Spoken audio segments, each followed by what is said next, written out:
There are two main concerns right now when doing product research that are going to change how you do it. The first one is the change in sales. Some products are selling much worse than they were, think party supplies, and others are selling much better, usually health stuff.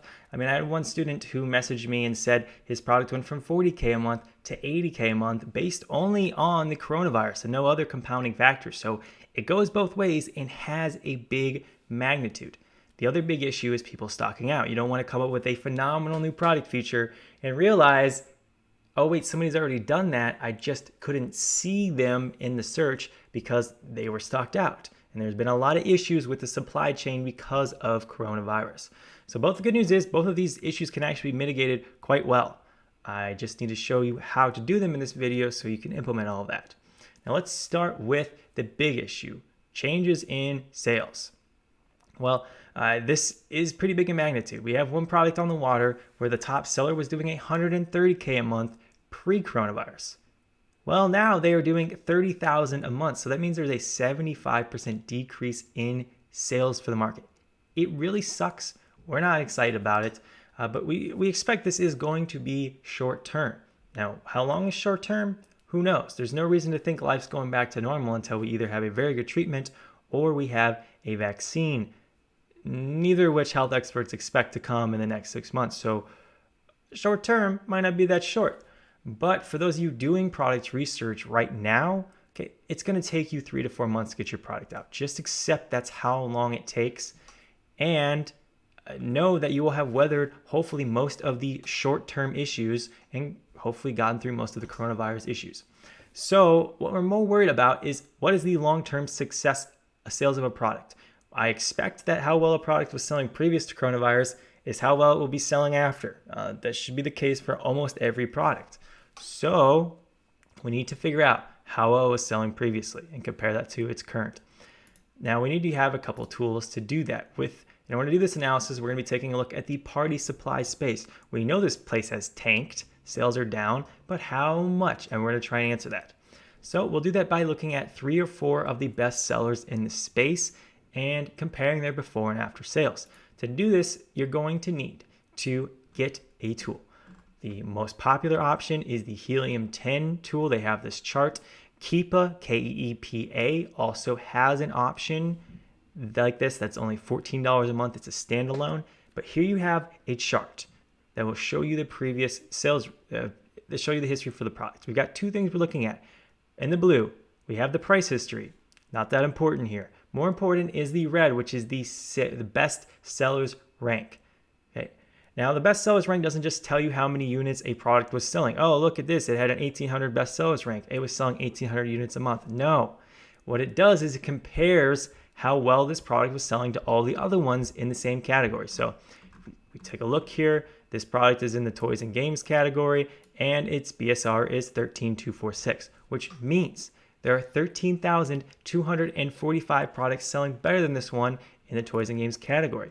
If we take a look at the history here, we see that this product, previous coronavirus, its average was maybe 1,500 bestsellers rank. Currently, it's lucky if it's under 10,000. It's a huge increase, which is not a good thing. So we can tell you right now, okay, just look at your current tools. I love using AZ Insight because it loads all the data into the page. This is why I use this tool. We can see this product selling 460 units a month. That's simple, but we need to figure out how much it was doing previously. So what we do is we use a free tool.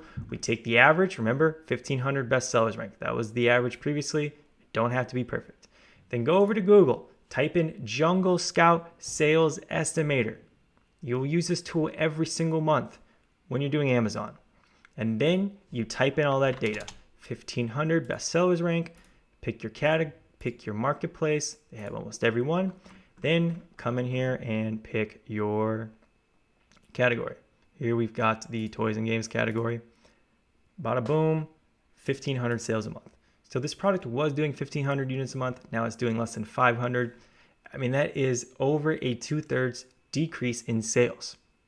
So we do this for 3 or 4 of our top products. We figure out, okay, how much is the true extent of this change in sales? And then we just extrapolate that to the whole market. So when you're doing product research, remember the first step always is come put in your most prevalent keyword. Party supplies is too broad, but we'll use it as an example. Then we want to look at the product first. Is this product too simple to do any innovation on, to add any new features, to do any of that? If the answer is no, then we'll continue on with our product research. And this is where we do step 2, which is check for the sales and make sure it's big enough to meet your criteria. And in which case, that's where you need to do all this analysis and figure out how big is the market really going to be post-coronavirus, and then continue on as such. So you guys always ask me, how big do I want a market to be? I generally look for at least one seller doing 100,000 a month. It's an oversimplified way of figuring out if market size is big enough, but it does the job simply. So that is how to mitigate issue 1. It's completely mitigated. There's not going to be any issues here. Now the second thing, people stocking out, is a little bit more difficult to dive into that issue. So there's been a lot of stuff going on with delays in the supply chain. First, we had Chinese New Year, where in January, February, every manufacturer shut down for 3 or 4 weeks. Right on the tail end of that, we had coronavirus start, where China it started there, and we had factories shut down. I lost another month out of multiple products that have been delayed. Kind of sucks, but that is business. But now we're at the point where coronavirus has gone for a while. I have been able to get a product manufactured post-coronavirus. My parents have gotten a product manufactured post-coronavirus. So we're in a place where people not being able to get stuff manufactured, that's not the issue anymore, okay? You really made a mistake if you're not getting stuff manufactured, okay? What the bigger issue now is Amazon not letting people ship stuff into their warehouses. Now, if you've been tracking the news on this, but Amazon has shut down shipments into their warehouse for so many products that are considered non-essential. And of course, as with Amazon normally, it's not quite clear what's considered non-essential and what isn't, and what's the definition. But the trajectory Amazon has been taking over the last 2 weeks is that they have been attempting to lift these restrictions. They've been lifting some of them to allow more products into their warehouse. At first, they clamped down really hard, and now they've been loosening up those restrictions. And right now it's April 20th as of filming, but if that trajectory continues for the next 2 or 3 weeks, I expect that anybody will be able to send in whatever they need to. Okay, Amazon has been, Amazon normally, they're not the most seller friendly, but in this situation, they have been a lot more upfront and a lot more aggressive with actually opening up shipments. I just checked earlier today which products I will be able to send in myself, and this is what the screenshot looks like for each product. You can see right here under recommended replenishment quantity how much I could ship in. Right, you can see some of the products were given the limited restock here in the left, and if they had that, then you could see how much I could actually replenish. Some products weren't limited at all, and I could send in as many as I wanted. But in this situation, this product is limited restock because, and this seems to be with my products, this seems to be the trend. I just have enough inventory in already. I don't need more inventory in. I have 165 days worth of supply of this product. I don't need to be shipping in another 3 months of inventory. So everything is all good. Now, the biggest issue with this whole strategy is going to be people who have products that are considered non-essential, which consider we don't even know the definition, means very little. But the bigger issue is for people who have brand new products that don't have any sales history, in which case, what's your recommended replenishment quantity? Well, it's 0 because you have never sold any. So the biggest issue here is when you're doing product research, okay? If somebody's attempting to launch a product that just got it manufactured, those are really the products that you won't be able to see because they won't be in yet until Amazon lifts all restrictions on sending an inventory. Whether that's another 2 weeks or another month and a half, that's the biggest issue. But considering that, and most people aren't launching a bunch of products right now, you shouldn't be missing that many people. You shouldn't be missing that many sellers that are stocked out, because only the new sellers should really be the ones stocked out, especially in the next couple weeks. It sucks for those of you who are in that position, But again, when you get to actually launch your product in 3 to 4 months, there should not be any restrictions on what you're sending in and what you're allowed to. Now, I will show you here as a little hack for now in the future how you can see everybody who's stocked out in your niche that you're researching. Because when you go to Amazon.com and you do a search, everybody who's stocked out does not show up in search results, period. Okay, but you can see that as well as everybody who has restricted listings and such in the backend in Seller Central. So if you head right on over to Seller Central, okay, and you just go to catalog, add products, and then you search for whatever you want to find, then you can see all of the results that are in Amazon's catalog anywhere ever, even stuff that hasn't been sold in years. It's here for you to look at. And you can even click on these listings themselves. It'll take you to the Amazon page, and you can look at the history for that product and see how well it was selling, when it was selling, and all of that. Now, this is almost worthless if you're just looking at a general niche itself, because you can see there's 28,000 results.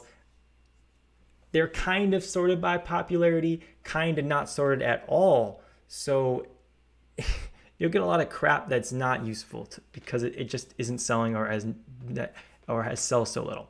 But more importantly, what you could find is if you want to look for something very specific. Here you can see I looked for unicorn party decorations with cake topper.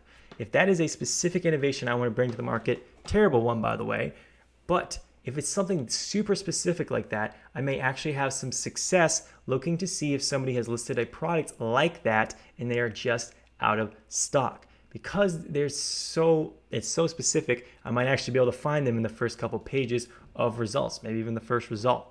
But when you're just doing research, okay, I don't normally ever do this unless I have some suspicions, but it is a tool in your arsenal and will probably only work if you have a very specific innovation that you can search for and look for. Like in this situation, right? Unicorn party decorations with cake topper is very specific.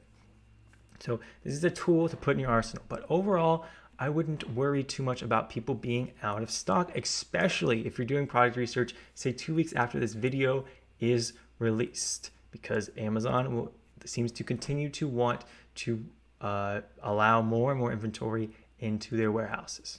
So let's recap a little bit. When it comes to, we just need to, first big issue. Okay, products aren't selling the same as before. Simply compare the before and after. Here with people being out of stock, that hopefully is mostly over with, and so should not be too much of an issue when you're doing product research. Now, I do want to put a little shout out here because I have at least 2 or 3 people message me every week and ask me who I think they should get mentored from.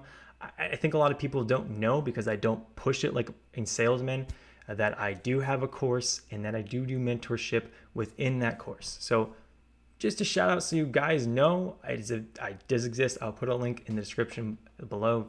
I think it's in almost every video. With that, I'll see you guys in the next one.